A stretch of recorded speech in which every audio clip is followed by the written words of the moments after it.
Assalamualaikum warahmatullahi wabarakatuh. Hari ini saya akan sambung dengan mata pelajaran sirah. Okey, kalau ingat lagi minggu yang sebelumnya saya ada bagi maksud wahyu kan untuk awak tengok.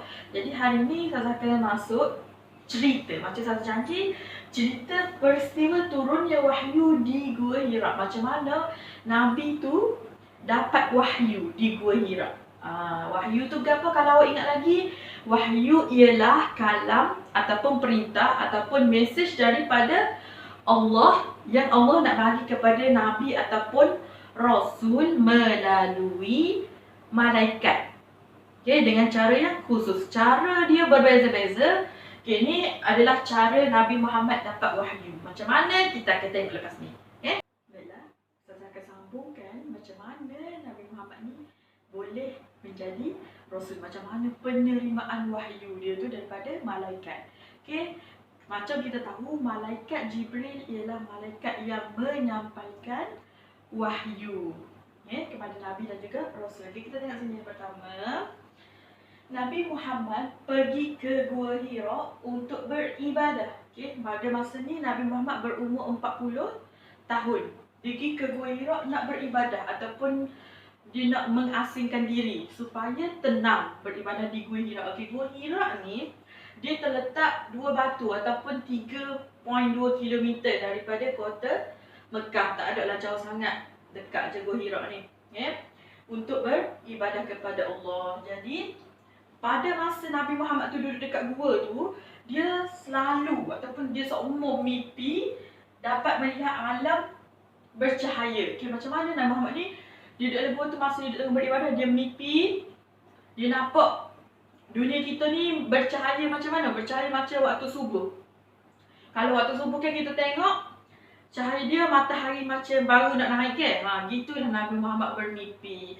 Okey, pada hari Isnin 17 Ramadan 610 Masihi, ketika Nabi Muhammad sedang beribadah, datanglah malaikat Jibril memberi salam. Okay, pada hari Isnin tu, Isnin 17 Ramadan, Nabi Muhammad ni dia tengah beribadah kepada Allah, dia tengah berzikir, duduk atas sejadah. Tiba-tiba mari satu jasad yang besar depan Nabi Muhammad dan memberi salam. Okay, kalau kita duduk tengah zikir, tiba-tiba mari satu jasad yang besar depan kita, mestilah kita kejut kan? Sama juga macam Nabi Muhammad ni kejut. Malaikat bagi salam, malaikat Jibril bagi salam. Okay, Nabi Muhammad jawab. Lepas tu malaikat Jibril memeluk Nabi Muhammad sehingga berasa lemas dan melepaskan pelukannya, kemudian berkata, "Iqra." Baginda menjawab, "Ma ana biqari'i," sehinggalah 3 kali. Okay, malaikat Jibril ni dia mari depan Nabi, dia bagi salam, lepas tu dia peluk Nabi Muhammad sampai Nabi Muhammad rasa lemah, tak boleh nak nafas, tak boleh nak nyawa. Dia lepas tu malaikat tu berkata, okay, malaikat Jibril ya, "Iqra." Iqra ni maksud dia bacalah. Dia suruh baca ayat Quran, tapi Nabi Muhammad kata, "Ma ana biqari'i," maksudnya aku ni tak pandai nak baca. Okey. Malaikat Jibril peluk lagi. Dia peluk lagi sampai lemah, tak boleh nyawa, dia lepas. Dia ayat pula, "Iqra." Dan Nabi Muhammad kata, "Ma ana biqari'i," aku ni tak boleh nak baca. Sampailah 3 kali malaikat peluk Nabi Muhammad. Lepas tu malaikat Jibril lepas peluknya.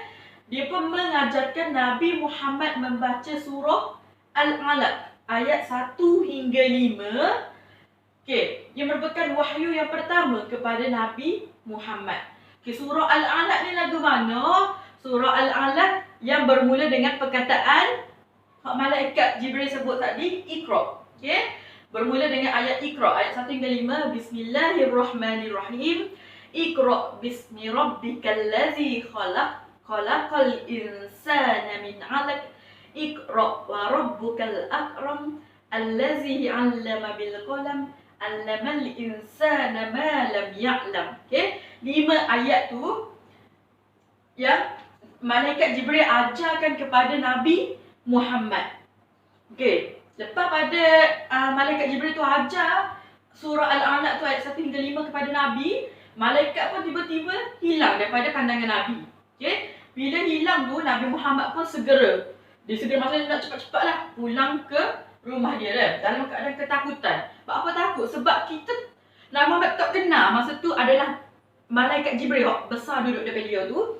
Dan peluk dia sampai lemah, dia rasa takut. Macam kita lah juga kan. Kita orang tak kenal, tiba-tiba mari peluk besar dua kita akan rasa takut.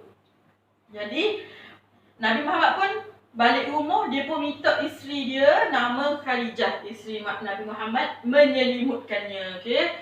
Dalam keadaan menggigil, dia balik rumah, dia suruh isteri dia selimutkan tubuh badan dia. Okay, jadi pada masa tu Khadijah, isteri dia ni, isteri Nabi Muhammad ni berasa pusing. Dia pusing, jadi dia pun pergi jumpa lah dengan sepupu dia. Okay, dia jumpa sepupu dia. Sepupu dia tu nama Waraqatun Naufal. Okay, Waraqatun Naufal ni adalah orang Nasrani. Tapi dia boleh mentafsirkan ataupun dia boleh apa tu? Dia boleh tahu tanda-tanda kenabian. Jadi Khadijah pun berceritalah kepada Naufal tadi. Dia cerita dan Naufal kata tu adalah tanda-tanda kenabian. Maksudnya Nabi Muhammad ni dia dapat wahyu dah.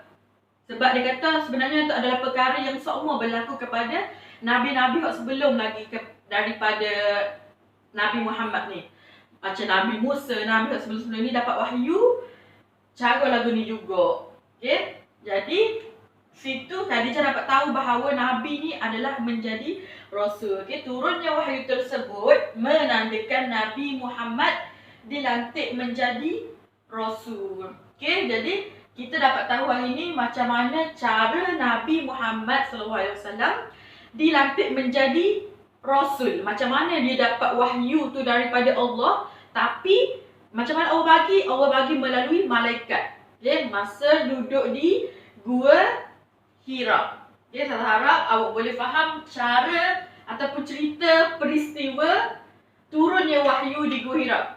Wahyu yang pertama bagi Nabi Muhammad SAW dan menandakan dia sudah dilantik menjadi Rasul. Okey, itu sahaja untuk hari ini. Assalamualaikum warahmatullahi wabarakatuh.